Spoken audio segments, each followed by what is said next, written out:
LNU tsaka DLSU.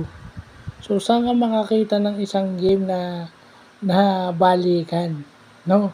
Nagkatalo lang dun sa dalawang na-miss na free throw ni Mike Phillips. At kaya niya siguro namintis yun dahil medyo tinamaan siya, bumaksak nga dahil hard foul yung binigay sa kanya ng NU. Well, ganun talaga, no? Sa overtime, may mga laro na nag-uunahan kayo.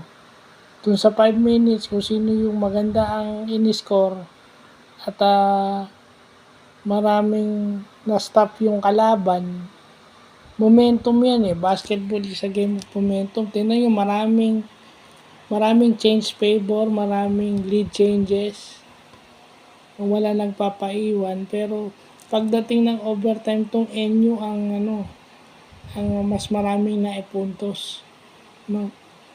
Factor din doon na itong si Evan Nelly hindi nade-deny nung mga second half hanggang overtime, which is one of their best point guard and isa sa magaling nilang shooter.